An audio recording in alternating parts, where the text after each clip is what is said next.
perspective on this. And there are lots of issues, and the reason people fight the way they do, right? And people fight with their parents, and their parents fight with their grandparents, and everyone's angry about this topic is I think we're mixing a lot of different topics, and we're all mixing them together, right? So there's a political side to this, right?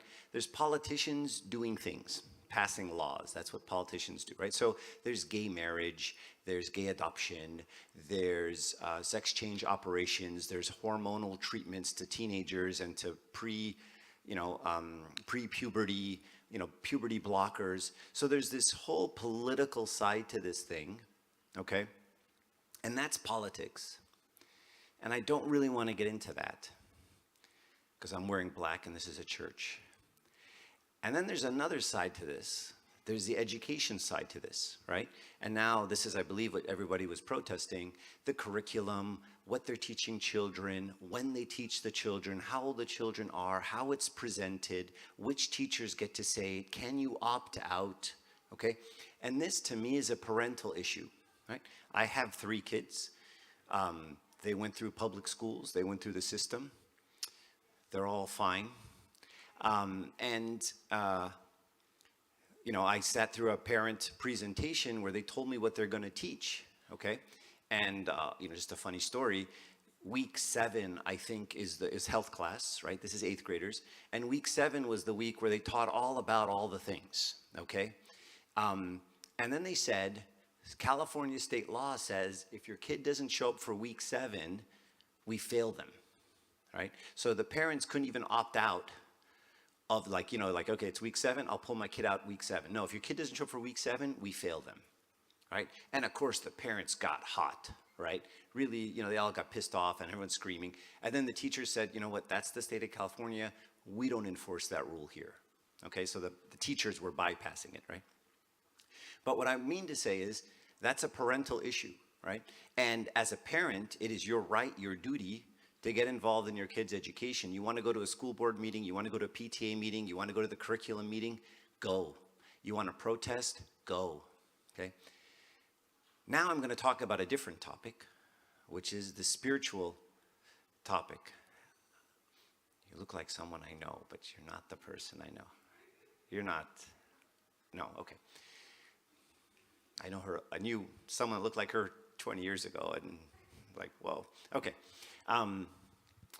So I want to talk to you about 3 different perspectives and different ways we can think about these perspectives, right? So the first one's God's perspective, the second one's the priest's perspective, and the second one is my perspective as a Christian. So just so you know, this is a group, a task force in our diocese, in Los Angeles Diocese, that I'm a part of, and we deal with this issue. So this is our very first meeting. We got together and we started thinking about this issue. This was like 3 years ago. Reading everything there is to read, thinking about everything. The group has gotten slightly bigger since then. We have a lot of arguments between ourselves. We fight a lot. We discuss a lot. And we prepare a lot of talks. And so I've kind of become the spokesperson of this group at some level. I give a lot of talks on this topic. I spoke to our clergy about this topic twice. And it's obviously a very important topic because there's just a lot of variety of what is being taught and what's being said. And what's happening is the concern that we have isn't really about the opinions and the perspective of the church. The concerns are more about the approach of a lot of people. And I think that's a bigger issue that I want to talk to you guys about today. So before we kind of begin, let's just talk about the biblical or God's perspective in all of this. So just right off the bat, let's just be clear. God's given us the gift of holy matrimony. This is a sacrament. And it's a union between one man and one woman, and it's for our salvation, right? God created in the beginning Adam and Eve. Okay? And so we believe that marriage isn't even just about being happy and finding the love of your life and all this stuff. It's about attaining salvation. And male and female were created for communion with each other. Okay? And that includes all the communion, right? Physical, intimate, emotional, intellectual. We were designed to fit together. And sacramental marriage is the only proper context for sexual relationships. And sexual union is ordained by God and is thus deemed as good. Right? So we don't want to get into the world where sex is bad, sex is evil, sex is haram. We don't think that way at all. We think sex is good, sex is given to us by God, but that it's given in the context of sacramental marriage. And this is the church's view, and this is where the Bible takes us all throughout. So any sexual gratification outside of marriage is not consistent with God's perfect plan, therefore is a sin. Right? And I want to kind of poke a little bit at this. And when we talk about this as a sin, right, sometimes we get into the mindset of, well, this is the thing that God sends us to hell for, and the answer isn't really that, right? It means that God is a father who loves us and who knows what's best for us.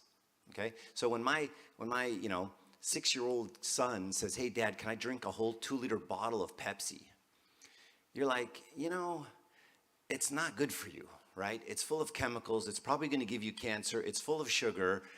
It's going to give you diabetes when you're older, right? So I don't think that's a good idea, right? But when he's 16 or 17, he wants to drink a 2-liter bottle of soda. Well, drink a 2-liter bottle of soda, right? And so for us, this is how we view God's commandments. God's commandments aren't this, if you don't do the thing, I'm going to send you to hell.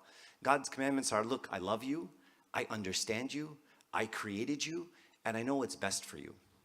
Right? And so this is where these thoughts come from. This is how God views and how we view this idea of sexual gratification